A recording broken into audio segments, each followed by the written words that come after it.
안녕하세요. 오늘도 사연 살롱을 찾아주셔서 감사합니다. 저는 30대 중반의 여성입니다. 아버지가 사고로 일찍 돌아가셔서 홀어머니 밑에서 외동으로 자랐어요. 생계를 위해 어머니가 밤낮 없이 일을 하셔야 했기 때문에 저는 일찍이 남의 손에 맡겨지거나 친척집을 전전하기도 했고 형제도 없다 보니 늘 외롭게 자랐습니다. 그래서인지 결혼을 일찍 하고 싶었어요. 어서 빨리 내 가정을 꾸리고 아이도 많이 낳고 안정된 가정이라는 울타리를 갖고 싶었습니다. 그래서 대학 졸업 후 들어갔던 회사에서 남편을 만나 2년 정도 연애하고 곧 결혼을 했어요. 서로 불같이 뜨거운 사랑을 한 건 아니었어요. 성격이나 집안 환경이 비슷한 데다 이 정도면 결혼해도 되겠다 하는 정도의 느낌만으로 성급하게 결혼을 결정했죠. 지금 생각하면 너무 어렸고 어리석은 생각이었어요. 남편도 저와 같이 외동으로 자란 데다 아버지가 일찍 돌아가셨거든요. 사랑보다는 연민과 동정에 가까운 감정이 더 컸습니다. 그래도 신혼 초엔 큰 문제 없이 무난하고 순탄한 결혼 생활을 했어요. 시어머니와 합가를 하기 전까진 말이죠. 결혼하고 2년 정도 됐을 때 남편이 시어머니와 합가를 하면 어떻겠냐고 슬쩍 얘기를 꺼내더라고요. 시어머니에게 자식은 남편 하나뿐이라 저도 각오는 하고 있었지만 이렇게 빨리 합가 얘기를 꺼내게 될 줄은 몰랐습니다. 결혼 전 남편과 단 둘이 사시던 시어머니가 너무나 외롭고 적적하시다며 우울증에 걸릴 것 같다고 하셨답니다. 남편은 시어머니가 하나 둘 아픈데도 생겨나고 너무 힘들어하시니 합가를 해야 한다는 식으로 거의 통포조로 말하더라고요. 저희는 결혼하고 3년 정도 후에 아이를 갖기로 했는데 이유는 신혼생활을 좀 더 즐기고 육아하는 데 드는 비용을 좀 더 모아놓고 출산하고 싶어서였거든요. 그런데 남편은 아이를 낳게 되면 도움의 손길이 필요하다며 시어머니가 육아며 집안일이며 많이 도와주실 거라고 자꾸 합가에 동의하라는 듯 정당성을 부여했습니다. 전 너무 부담스럽고 갑작스러워서 선뜻 대답하기 어려워 주저하고 망설이는 모습을 보였더니 남편이 돌변하며 불같이 화를 내더라고요. 난 네가 그런 사람인 줄 몰랐어.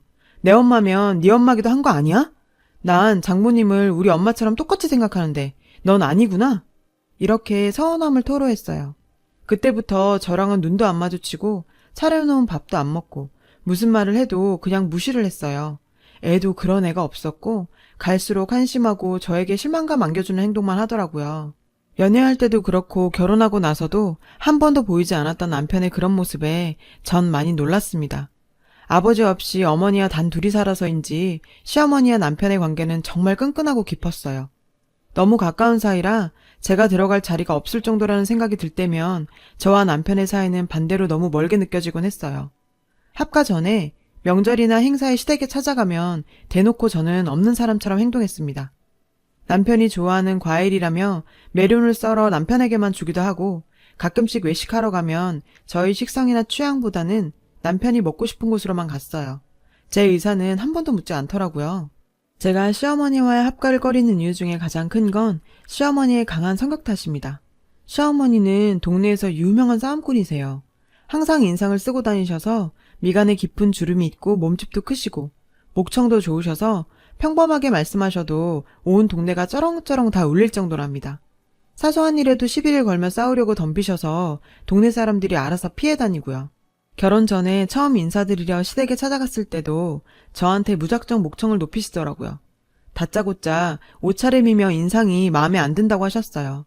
남편과 상의해서 한우 세트랑 과일을 사들고 갔었는데 성에 안 차 하셨죠. 결혼할 집에 고작 이런 걸 사가지고 오느냐며 자기 집안을 무시하냐고 하셨어요. 역시 어른 없이 자란 집 딸이니 보고 배운 게 뭐가 있겠냐. 초면에 친정 비하까지 서슴지 않았습니다. 그때 너무 큰 상처와 충격을 받아서 결혼을 망설였는데 남편이 정말 미안하다며 대신 사과를 했고 어머님이 남편 없이 자기를 키워내시느라 성격이 저렇게 되실 수밖에 없었다며 이해해달라고 울면서 매달렸습니다. 원래는 저런 분이 아니고 결혼하면 달라지실 거다. 자기가 더 노력하고 잘 하겠다고요. 그땐 저도 아직 어린 데다 세상 물정을 몰랐고 남편이랑은 문제없이 잘 맞았기 때문에 내가 남편이랑 결혼하는 거지 시어머니랑 하는 거 아니니까 많이 신경 쓰지 말자 하고 가볍게 생각하고 넘겼어요. 그리고 어떤 사람이랑 언제 결혼을 하든 크고 작은 문제들은 다 있는 법 아니겠냐고 생각했고요. 지금 같아선 바로 그때 결혼 생각을 접었어야 했는데 정말 후회가 막심합니다. 그깟 결혼이 뭐라고. 그땐 무엇보다 하루라도 빨리 결혼해서 가정을 꾸리고 싶다는 생각이 너무 강렬했거든요. 아무튼 결국엔 시어머니와 합가하기로 했고 지옥 같은 나날들이 시작됐습니다. 처음엔 남편이 신신당부를 했는지 시어머니도 나름 배려하고 조심하려고 하시는 게 눈에 보였어요. 제가 한 반찬이 입맛에 안 맞거나 제가 집안일이 서툴러도 예전 같으면 바로 불같이 화를 내셨을 텐데 가볍게 넘기거나 모른 척 하시더라고요. 그런 마음이 느껴지고 고마워서 저도 이왕 이렇게 된 거 최대한 어머님께 맞춰드리고 편히 지내실 수 있게 신경 써드리려고 노력했습니다. 결혼과 동시에 일을 그만두고 전업주부로 살던 저는 어머님과 합가 후 자주 부딪힐까봐 신경 쓰기도 했고 까다로운 어머님의 입맛을 맞춰드리고자 오전에는 요리를 배우러 다니려고 했습니다. 근데 이 문제로 한참 갈등이 생겨서 시끄러웠어요. 넌 왜 결혼한 지 얼마 되지도 않은 게 벌써 밖으로만 도는 거니? 나랑 합치자마자 네가 나가 돌면 사람들이 내가 너 구박해서 그런지 아는 거 아니냐? 아니, 조신하게 집에 있으면서 내 아들 내조나 잘하지. 여자가 돼가지고 왜 이렇게 나대는 거니? 정말 숨이 막히고 황당하더라고요. 남편은 역시나 자기 엄마 편만 들었습니다. 자기도 밖에 다니며 요리 배우는 거 탐탁치 않다며 정 요리가 배우고 싶으면 자기 엄마한테 집에서 배우라고 하더라고요. 기가 찼어요. 시어머니는 요리라고는 전혀 못하시거든요. 그저 드시고 음식 타박만 할 줄 알지 요리엔 전혀 관심도 재능도 없으시거든요. 정말이지 갈수록 숨이 막히고 힘든 나날들이 이어졌어요. 그러던 어느 날 또 다른 쪽으로 불똥이 튀었어요. 이번에는 시어머니가 저희 아이 문제를 가지고 간섭하며 부담을 주기 시작하는 겁니다. 도대체 너희는 결혼한 지가 언젠데 아직도 애가 없냐? 네가 무슨 큰 문제 있는 거 아니냐? 다른 옆에 애들이 내 옆에서 일부러 손주 자랑하는데 내가 얼마나 속상한 줄 알기나 하니? 하면서요. 그래서 내년 정도 지나면 아이를 가지려고 한다고 조금만 기다려달라고 했더니 네 나이도 적은 거 아닌데 하루라도 빨리 낳을 생각을 해야지 왜 자꾸 미루기만 하냐고 또 고래고래 동네가 떠나갈 때 소리를 지르시는 겁니다. 시어머니와는 이렇게 매번 전혀 소통도 안 되고 그렇게 살얼음판을 걷듯 노심초사했어요. 엎친 데 덮친 격으로 이제 남편까지 속을 썩였습니다. 전부터 조금씩 낌새를 채긴 했지만 아무래도 여자가 생긴 것 같았거든요. 회사 일 핑계를 대며 늦게 들어오는 건 기본이고 외박까지 서슴지 않았어요. 무슨 막장 드라마처럼 와이셔츠에 립스틱 자국이며 향수 냄새는 기본이었고요. 남편도 이젠 대놓고 나를 무시하고 바보로 여기는 것 같아 화가 치밀어 올랐습니다. 시어머니와 같이 살고 있으니 뭔가 확실해지기 전까지 이 문제를 대놓고 이야기하기도 어려웠죠. 그리고 시어머니가 이런 문제를 알게 되셨다고 해도 남편 편을 들 게 불보듯 뻔하고요.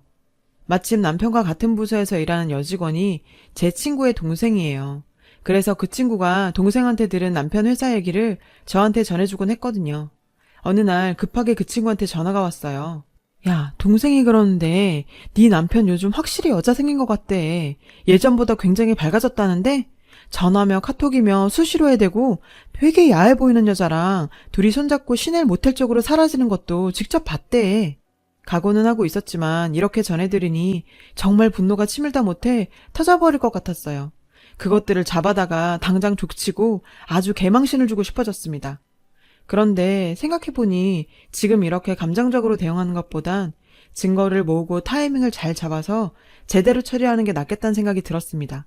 그러던 어느 날 제가 마트에서 장을 보고 좀 늦게 집에 들어갔는데 제 앞에 정말 보고도 믿기지 않은 광경이 펼쳐지고 있더라고요. 시어머니와 남편, 그리고 진한 화장에 노출이 심한 옷을 입고 있는 누가 봐도 천박한 꽃병 같은 여자가 같이 앉아서 화기애애한 분위기를 연출하고 있는 거였죠. 정말 기가 차고 황당해서 어안이 벙벙했죠. 제가 들어갔는데도 아무도 아랑곳도 않더라고요. 완전 투명인간 취급에 전 없는 사람 같았습니다. 그래서 제가 그 여자에게 먼저 물었어요. 도대체 누구신데 여기 있는 거예요?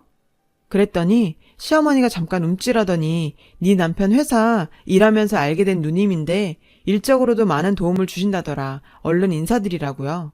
그 여자를 자세히 보니 정말 나이가 남편보다 최소 5살은 더 많아 보이더라고요. 저 여자가 남편한테 일적으로 도움을 줘? 정말 어이가 없네. 무슨 싸구려 술집 마당 같은 여자를 가지고 그걸 믿으라고? 그런 생각들이 저절로 들었어요. 제가 또 일적으로 만난 분이 왜 집에까지 와 있는 거냐고 물으니 시어머니가 막 화를 내는 겁니다. 네가 집안에서 살림이나 하는 게 뭘 아냐? 남편 지인이 왔으면 인사를 하고 대접을 해야지. 어디서 그런 태도야? 그 여자 앞에서 또 소리 지르며 난리를 치기 시작하셨어요. 남편 놈은 외면하고 그 여자는 실실 쳐 웃고 있고요. 아, 정말 이놈의 짓고서 그나마 있던 오만정이 다 떨어지고 억울해서 미칠 것 같았어요. 그래서 시어머니에게 어머니, 이 여자 누군 줄 아세요? 남편이랑 불륜 저지르고 있는 여자예요. 그거 알고도 이랬을 거예요? 했더니 전혀 놀라는 기색 없이 요즘 세상에 불륜이 어딨냐며 간통죄도 없어진 마당에 남자가 그럴 수도 있지 뭘 그러냐는 식으로 나오는 거예요. 예상은 했지만 시어머니도 이미 다 알고 있었나 보더라고요. 제가 너무너무 화가 나서 도대체 이게 뭐 하자는 거냐. 남편은 보란듯이 내 언녀를 집에 끌고 들어오고 시어머니란 사람은 그거 싸고 들고 정말 너무한 거 아니냐고 했죠. 그랬더니 남편 놈이 그제야 말을 꺼냈어요. 너무한 건 너야. 나도 더 이상 너처럼 답답한 여자랑 못 살겠으니까 네가 나가줘. 따지고 보면 너도 잘한 거 없어. 네가 얼마나 여자로 안 보이고 매력이 없으면 내가 이랬겠냐? 라며 저를 벌레 보듯 보는데 정말 살인이 괜히 나는 게 아니란 걸 몸으로 느낀 순간이었네요. 네가 그딴 소리 안 해도 너 같은 인간하고는 더는 못 살겠고 더러워서 하루라도 빨리 너 같은 거랑 당장 인연 끊고 살고 싶어. 하니까 시어머니가 난데없이 저한테 달려오더니 뺨을 때리고 폭언을 퍼부었습니다. 어디 니깟 년이 내 아들한테 더럽단 말을 하냐? 빨리 사과해! 라며 고래고래 소리를 지르고 머리채도 잡혔어요. 그 천박한 여자가 시어머니를 말리며 어머님 살살하세요. 그렇게까지 했으면 됐어요. 이 여자도 다 알아먹었겠죠. 이러는 겁니다. 그때 정말 더 이상은 이런 사람들과 엮이는 게 소름 끼치고 죽도록 다 싫어지더라고요. 자존심이니 억울함이니 제가 찾을 권리니 아무것도 생각나지 않았고 그저 하루라도 빨리 이런 악마 같은 인간 말종들과 인연을 끊을 생각만 간절했습니다. 그래도 애가 없는 걸 아주 천운으로 여기면서 바로 합의 이혼하고 그 인간들하고는 완전히 연을 끊었습니다. 제가 남들처럼 아버지도 있고 형제 자매도 있는 든든한 친정이 있었다면 저 인간들이 저랬을까. 제 처지가 너무 한심하고 가여워서 눈물이 났지만 그래도 나만 믿고 나 하나만 행복하게 살길 바라는 친정 엄마가 생각나서 얼른 대차게 내 길 찾아보자 하는 의지가 생겼습니다. 결혼하고 몇 년을 경단녀로 살아왔기에 할 수 있는 일이건 한정적이었고 그마저도 일 구하기가 쉽지 않았어요. 그러다 조리사 자격증도 따고 여기저기 발로 뛰며 알아보던 중에 작은 반찬 가게를 창업했어요. 나라와 여러 단체의 도움도 받고 지인들의 격려 속에서 서서히 가게 운영은 순조로웠고 나중에는 배달까지 하면서 직원이 10명 정도 되는 큰 가게로 성장하게 되었어요. 새벽부터 밤까지 신선하고 좋은 재료를 발로 뛰며 공수했고 레시피 개발과 손님 서비스에도 꼼꼼히 신경을 썼죠. 인터넷을 통한 주문도 받다 보니 어느새 연 매출 억대의 대박 가게가 되었어요. 이혼하고 일을 해보니 내가 사업에 소질이 있구나, 나도 하면 되는구나 하는 자신감이 생겼어요. 친정엄마와 같이 살고 있는데 어머니도 편히 모시게 되어 너무 기쁘답니다. 그러다 친구를 통해 전 남편 얘기를 듣게 됐어요. 전 남편과 그 여자가 결혼을 하고 살다가 그 여자가 집은 물론이고 전 재산을 다 갖고 튀어서 전 남편은 거짓신대가 되었다고요. 회사에서도 불륜남이라 은근히 손가락질 받고 그 여자한테 다 뺏긴 뒤론 완전 넋이 나간 채로 살다가 결국 회사에서도 잘렸답니다. 역시나 예상했던 결말이었죠. 그러던 어느 날이었어요. 반찬 가게에 꿈에도 보기 싫은 예전 시어머니가 찾아왔습니다. 정말 무슨 낯짝으로 여길 다 온 건지 누구한테 얘기를 듣고 온 건지 모르겠더라고요. 제 눈치를 살살 보더니 오랜만에 봐서 반갑다며 살갑게 인사를 하더군요. 정말 대단한 사람이구나. 사람이 뻔뻔하게 어쩜 저럴 수 있지? 하는 생각이 들더라고요. 무슨 일로 오셨냐 물으니 어디서 들으니까 네가 장사를 크게 한다고 해서 한번 보고 싶어서 왔다더군요. 그걸 봐서 뭐 하시게요. 전 그쪽 발끝도 보고 싶지 않으니까 다시는 찾아오지 마세요. 라고 매몰차게 얘기했어요. 그랬더니 갑자기 불쌍한 척을 하며 우는 신용을 하며 다가와서 제 손을 잡는 거예요. 소름이 확 끼쳤죠. 이게 뭐 하는 거냐며 손을 잡아 뗐는데 내가 잘못했다. 너같이 착한 며느리를 몰라보고 아주 꼬리가 9개는 달린 여우 같은 년한테 홀리고 속아서 우리가 큰 실수를 했다. 네 남편은 회사도 잘리고 너만 찾으면서 운다. 제발 나를 봐서라도 네 남편 한 번만 만나주면 안 되겠니? 저렇게 계속 두다가 내 잡겠다. 나 걔 잘못되면 못 살아. 너도 알잖니? 뭐라고요? 정말 어이가 없어서 제 남편이요? 말 조심하세요. 제가 당신 볼 게 뭐가 있어서 당신을 봐서 그쪽 아들을 만납니까? 들을 가치도 말할 가치도 없는 말 더 이상 하지 마시고요. 더 이상 남의 영업장 찾아와서 영업방해하지 마세요. 경찰 부를 거예요. 예, 아가, 그러지 말고 내가 무릎이라도 꿇으마. 제발 한 번만 용서해주면 안 되겠니? 우리가 그년한테 흘려서 제정신이 아니었어. 제발 이렇게 빌게. 나를 봐서라도 한 번만 좀 봐주면 안 되겠니? 사람 하나 살리는 셈 치고. 이 여자 아직까지 내가 예전에 바보 같은 그런 여자로 알고 감정에 호소하는 것 같더군요. 손님들이 웅성대고 가게 분위기가 말이 아니었어요. 소리를 더 내면 안 될 것 같아 시모 귀에 대고 얘기했어요. 할머니, 자꾸 여기서 이러시면 곤란해요. 미쳐도 곱게 미치셔야죠. 나가세요. 하면서 직원 2명에게 부탁해서 저 할머니 끌어내달라고 했죠. 그렇게 제 눈앞에서 직원들 손에 질질 끌려 나갔습니다. 그 서슬퍼렀던 모습이 얼마나 초라하고 한심하고 우습던지요. 아주 통쾌했어요. 자기들이 자초한 일, 자기들이 감수해야죠. 일말의 양심이 있다면 여기가 어디라고 찾아와서 저러는 걸까요? 정말 새삼스레 세상엔 별별 인간들이 다 있다는 생각이 들었어요. 긴긴 인생에서 그냥 좋은 경험했다 여기고 전 앞으로의 길만 생각하려고요. 그런 게 정말 진정한 승리인 것 같아요. 제 글 읽어주셔서 감사합니다. 여러분, 사연 댓글에 응원과 현명한 조언 부탁드려요. 좋아요와 구독은 저에게 큰 힘이 됩니다. 오늘도 좋은 일 가득하세요.